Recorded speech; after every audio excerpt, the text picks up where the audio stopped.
जय श्री कृष्ण प्रथम अध्याय का पहला है। ये हम हिंदी में चर्चा करेंगे जिससे कि हमारी समझ में गीता का ज्ञान आए। और असत के विवेक रूपी नेत्रों से रहित धृतराष्ट्र बोले, सत्य और असत्य के विवेक रूपी दिव्य नेत्रों वाले ही संजय, धर्म भूमि को क्षेत्र में एकत्रित युद्ध की इच्छा वाले मेरे और पांडु के पुत्रों ने क्या किया। संजय बोले, उस समय राजा दुर्योधन ने व्यवहारयुक्त पांडवों की सेना को देखा और द्रोणाचार्य के पास जाकर यह वचन कहा। आचार्य, आपके बुद्धिमान शिष्य धूप्रद पुत्र गृहस्थधूमन द्वारा व्यवहार खड़ी की हुई पांडुपुत्रों की इस भारी सेना को देखिए। इस सेना में बड़े बड़े धनुषों वाले तथा युद्ध में भीम और अर्जुन के समान सूरवीर सात्यकी और विराट तथा महारथी राजा द्रुपद हैं। धृष्टकेतु और चेकितान तथा बलवान काशीराज पुरोजित और कुंती भोज और मनुष्यों में श्रेष्ठ शैव्य पराक्रमी युद्धामन्यु तथा बलवान उत्तमौजा सुभद्रा पुत्र अभिमन्यु एवं द्रौपदी के पांचों पुत्र, ये सभी महारथी हैं। इस हिंदी अर्थ में चौथा, पांचवा, छठा तीनों श्लोक का अर्थ है। 4 श्लोकों के हिंदी अर्थ के बारे में चर्चा करेंगे।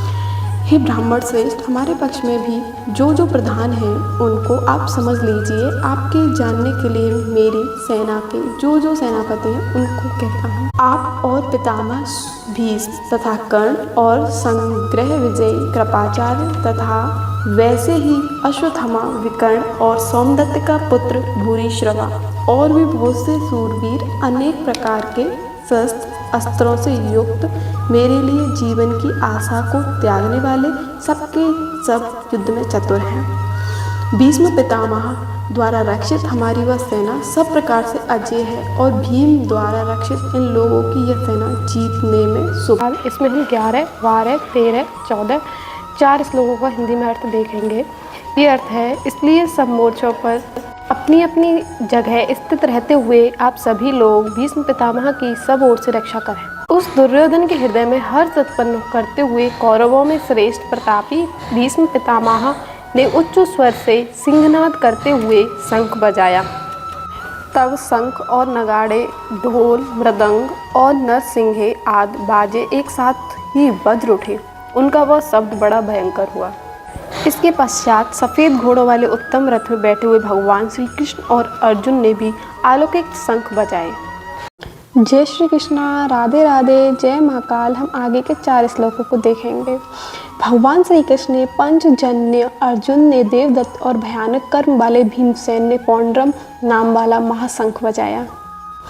कुंती पुत्र राजा युधिष्ठिर ने अनंत विजय और नकुल सहदेव ने सुघोष और मणिपुषक नाम वाले शंख बजाए। हे राजन, श्रेष्ठ धनुष वाले काशीराज और महारथी शिखंडी एवं धृष्टद्युम्न राजा विराट और अजय सत्यकी द्रुपद एवं द्रौपदी के पांचों पुत्रों और बड़ी भुजाओं वाले सुभद्रा पुत्र अभिमन्यु ने पूरी तरह से अपने अपने शंख बजाए। उस भयानक शब्द ने आकाश और पृथ्वी को भी गुजाते हुए धृतराष्ट्र के पुत्रों के हृदय में विदृढ़ कर दिए। हे राजन, इसके बाद कपिध्वज अर्जुन ने धृतराष्ट्र संबंधियों को व्यूह में स्थित होकर शस्त्र चलाने के लिए तैयार देखकर धनुष उठाकर सबके हृदय के स्वामी भगवान श्री कृष्ण से यह वचन कहा, हे अच्युत, मेरे रथ को दोनों सेनाओं के बीच में खड़ा कीजिए और जब तक कि मैं युद्ध क्षेत्र में स्थित इन विपक्षी योद्धाओं का निरीक्षण न कर लूं कि इस युद्ध में मुझे किन किन के साथ युद्ध करना योग्य है। दुर्बुद्धि दुर्योधन का युद्ध में प्रिय चाहने वाले जो राजा युद्ध की इच्छा से इस सेना में आए हैं उनको मैं देखना चाहूँगा। संजय बोले, अर्जुन के द्वारा इस प्रकार कहे जाने पर भगवान श्री कृष्ण ने दोनों सेनाओं के बीच में उस उत्तम रथ को खड़ा कर दिया और कहा, हे अपार्थ, युद्ध के लिए एकत्रित हुए इन कौरव प्रमुख रूप से भीम और द्रोणाचार्य तथा संपूर्ण राजाओं को देखो। जय श्री कृष्णा, राधे राधे, जय महाकाल। इसके बाद प्रतापपुत्र अर्जुन ने उन दोनों ही सेनाओं में स्थित पिता, ताऊ, चाचा, पितामह, आचार्य, मामा, भाई, पुत्र, पौत्र, मित्र, ससुर और सुहृदों को देखा। उपस्थित उन सभी बंधुओं को देखकर भी कुंती पुत्र अर्जुन अत्यंत करुणायुक्त होकर शोक करते हुए बोले। अर्जुन बोले, हे कृष्ण, यहाँ मैं युद्ध की अभिलाषा स्वजनों को ही देखता हूँ और मेरे अंग शिथिल हुए हो रहे हैं और मुंह सूख रहा है और मेरे शरीर में मेरा शरीर कांप रहा है और रोए खड़े हो रहे हैं। मेरे हाथ से गांडीव धनुष गिर रहा है और मेरी त्वचा जल रही है। मैं खड़ा रहने में भी असमर्थ हो रहा हूँ। मेरा मन भ्रमित सा हो रहा है। हे केशव, मैं लक्षणों को भी विपरीत ही देख रहा हूँ और युद्ध में स्वजनों को मारकर किसी प्रकार से कल्याण नहीं देखता। हे कृष्ण, मैं ना तो विजय चाहता हूँ और ना राज्य तथा सुखों को ही। हे गोविंद, हमें ऐसे राज भोग और जीवन से क्या लाभ है? मैं आपके नॉलेज के लिए मैं बताना चाहती हूँ, यहाँ से गीता का ज्ञान आरंभ होता है। हमें जिनके लिए राज्य भोग और सुखादि अविष्ट हैं, वे सब धन और जीवन की आशा को त्याग कर युद्ध में खड़े हैं। आचार्यगण, पिता, ताऊ, चाचा, पुत्र और पितामह और मामा, ससुर, पौत्र, साले तथा और भी संबंधी। हे मधुसूदन, इनके द्वारा मुझे मारने पर भी अथवा तीनों लोगों के राज्य के लिए भी मैं इन सबको नहीं मारना चाहता, फिर पृथ्वी के लिए तो बात ही क्या है। हे जनार्दन, धृतराष्ट्र के पुत्रों को मारकर हमें क्या प्रसन्नता होगी? आताताइयों को मारकर तो हमें पाप ही लगेगा।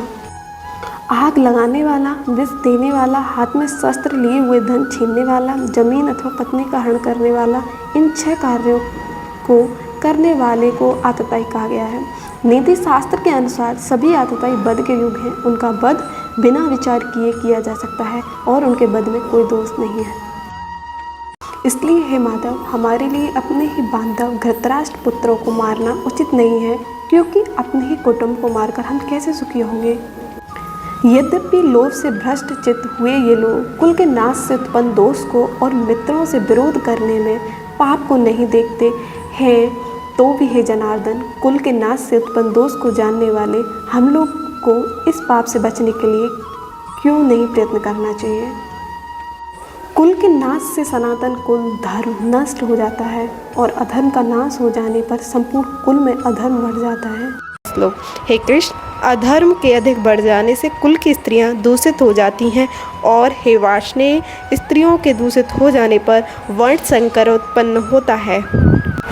वह वर्ण संकर कुल घातियों को और कुल को नरक में ले जाने के लिए ही होता है। पिंड और जल दान की क्रिया अर्थात श्रद्धा और तर्पण से वंचित उनके पितृ भी अधोगति को प्राप्त होते हैं। वर्ण संकरता के कारण होने वाले इन दोषों से कुल घातियों के सनातन कुल धर्म और जाति धर्म नष्ट हो जाते हैं। हे जनार्दन, और ऐसा हम सुनते आए हैं कि नष्ट कुल धर्म वाले मनुष्यों का अनिश्चित काल तक नरक में वास होता है। Please follow this channel and like and share and जय श्री कृष्णा इन कमेंट। बड़े दुर्भाग्य की बात है कि हम लोग राज्य और सुख के लोभ से स्वजनों को मारने रूपी महान पाप करने को भी उद्यत हैं। यदि मुझे सामना न करने वाले और शस्त्र रहित और शस्त्र लिए हुए धृतराष्ट्र के पुत्र रण में मार डाले तो वह मेरे लिए अधिक कल्याणकारी होगा। संजय बोले। इस प्रकार कहकर रणभूमि में शोक से उद्गिन मन वाले अर्जुन बाण सहित धनुष को त्याग कर रथ के पिछले भाग में बैठ गए। थैंक यू वीवर्स, आज फर्स्ट अध्याय समाप्त हो गया है।